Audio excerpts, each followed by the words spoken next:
নিয়োগে দুর্নীতির অভিযোগ ওঠায় কলকাতা হাইকোর্টে গোটা প্যানেল বাতিলের নির্দেশ দেন বিচারপতি। সেই রায়কে চ্যালেঞ্জ করে সুপ্রিম কোর্টে যায় রাজ্য, কিন্তু সেখানেও হাইকোর্টের রায় বহাল রাখল শীর্ষ আদালত। আলাদা করা গেল না যোগ্য অযোগ্যদের, হাইকোর্টের রায় বহাল রাখল দেশের শীর্ষ আদালত। এসএসসি 2016 পুরো প্যানেল বাতিল করল সুপ্রিম কোর্ট। বাতিল হলো 25,753 জনের চাকরি। নিয়োগে ব্যাপক পরিমাণ দুর্নীতি হয়েছে জানালেন সুপ্রিম কোর্টের প্রধান বিচারপতি। এদিকে সুপ্রিম কোর্টের নির্দেশের পর কান্নায় ভেঙে পড়েছেন 2016 চাকরি প্রার্থীরা। চাকরিহারা প্রার্থীরা বলছেন, দুর্নীতি না করেও দায় নিতে হলো, সংসার বাচ্চা আছে, চালাবো কি করে। প্যানেল বাতিলে কান্নায় ভাঙলেন চাকরি প্রাপকরা। তাদের বক্তব্য, 10 বছর আগে পরীক্ষা দিয়েছিলাম, কি করে জানবো যে সেই সময় দুর্নীতি হয়েছে। দুর্নীতির মাসুল দিতে হলো যোগ্যদের, অন্যায় করলো অন্যরা, আর চরম দায় নিতে হচ্ছে আমাদের। দুর্নীতি না করেও দায় নিতে হলো, সংসার বাচ্চা আছে, চালাবো কি করে। আরেক চাকরি প্রাপকের কথায়, যোগ্যরাও আজ পথে বসলো। এরকম দুর্নীতি দেশে বেনজির, কিন্তু আমাদের কি হবে? কেন দুর্নীতির জাতাকলে আমরা পড়বো? বাড়িতে বাচ্চা আছে, বৃদ্ধ মা বাবা আছে, কিভাবে সংসার চালাবো? কেন এতদিন ধরে চাকরি করার পর আমরা ভুক্তভোগী হব? এদিনে সুপ্রিম কোর্টের নির্দেশের পরও একাধিক প্রশ্ন রয়ে গেল বলেই দাবি চাকরিহারাদের। তাদের প্রশ্ন, 4 বছরের বেতন ফেরাবো কিভাবে? কেউ যদি বেতন ফেরাতে না পারেন তাদের কি হবে? প্রমাণিত অযোগ্যদের বিরুদ্ধে কি ফৌজদারি তদন্ত চলবে? বাংলায় মমতা ব্যানার্জি জিন্দাবাদ,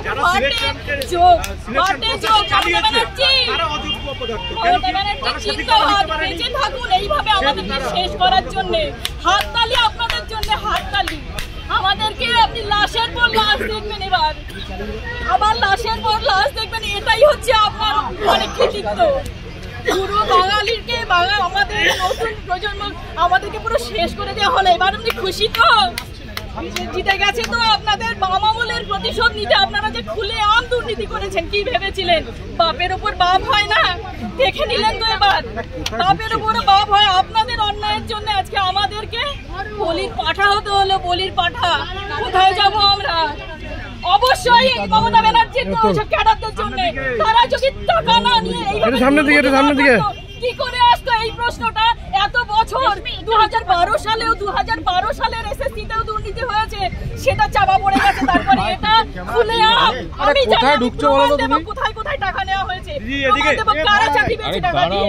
কেন এগুলো কোথায়? যারা সরকার, তারা যদি দুর্নীতির সাথে যুক্ত থাকে, আমাদের দোষ কোনটা? আমাদের যে আমরা অন্যায় করি, তারপরে আমরা যে এইখানে এসছি, অবশ্যই মমতা ব্যানার্জির লোকেদের যারা দুর্নীতি করেছে, তৃণমূলের রেখা হাজার বার তৃণমূলের যারা খুলে আমারও অফার এসেছিল টাকা দেওয়ার জন্য, আমি যাইনি। তৃণমূলের লোকেরা নাম বলে দিতে পারি, আমি নাম বলবো না এখন। সময় আসবে সব মরণ কামড়। এতদিন কি আমরা সবাই চুপচাপ ছিলাম? এবারে মরণ কামড় দিয়েই তারপর মরবো। মরে তো যাবো, এছাড়া এইভাবে আমরা বাড়িতে তো আর ফিরতে পারবো না।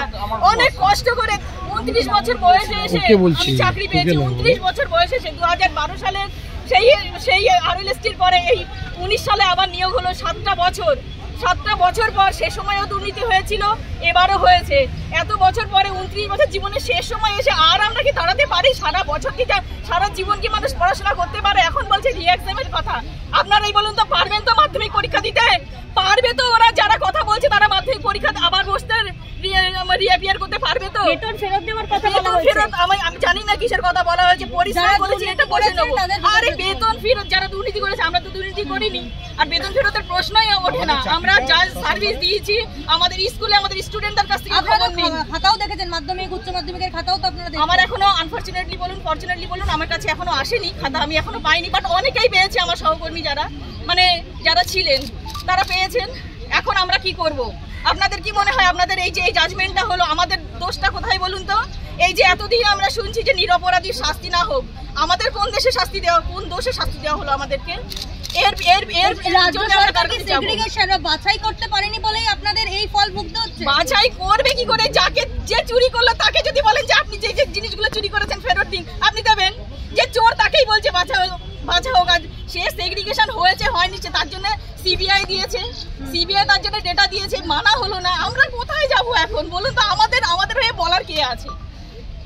আদালত হাইকোর্টে আমাদের করে দিল, সুপ্রিম কোর্টেও সেম। আমরা তো বুঝতে পারছি যে আমরা যদি দোষ না করে আমরা শাস্তি পেয়ে থাকি, তাহলে এটা ডেফিনেটলি পলিটিক্স ছাড়া আর কিছু না।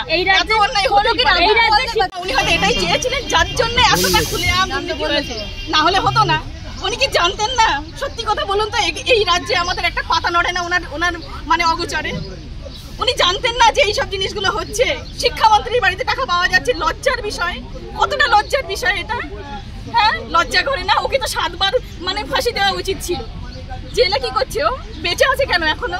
কি শাস্তি হয়েছে? ও জেলটা ওর জন্য উপযুক্ত জায়গা নয়। উনি জানতেন না এই এত দুর্নীতি হলো কি করে? উনার প্রশ্রয় ছাড়া কি হয়েছে? তাহলে আমরা কি করবো? বাচ্চাগুলোকে এখন তো জানি না ওদের সামনে কি করে ফেস করবে। বলুন তো, অন্যায় না করে এরকম পরিস্থিতিতে কেমন লাগে? আমি জানি না আপনারা ফিল করতে পারছেন কিনা, বাট আমি জানি না ওদের সামনে গিয়ে কিভাবে দাঁড়াবো। আমি ইভেন বাড়িতেও ফিরতে পারবো না। আমি জানি না কোথায় যাবো।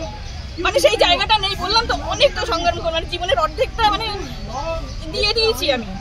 মানে জীবনটা নিংড়ে যাকে বলে। আমি কোন প্রত্যন্ত জায়গা থেকে মাধ্যমিক পরীক্ষা দিয়েছি, 5 কিলোমিটার দৌড়ে পরীক্ষাতে, এক হাতে ব্যাগ আর এক হাতে ছাতার এক হাতে জুতো নিয়ে 5 কিলোমিটার দৌড়ে পরীক্ষা দিতে গিয়েছি। সেই সময় থেকে মাধ্যমিকে একটা টিউশন পাইনি, সেই সময় ফার্স্ট ডিভিশন পেয়েছি।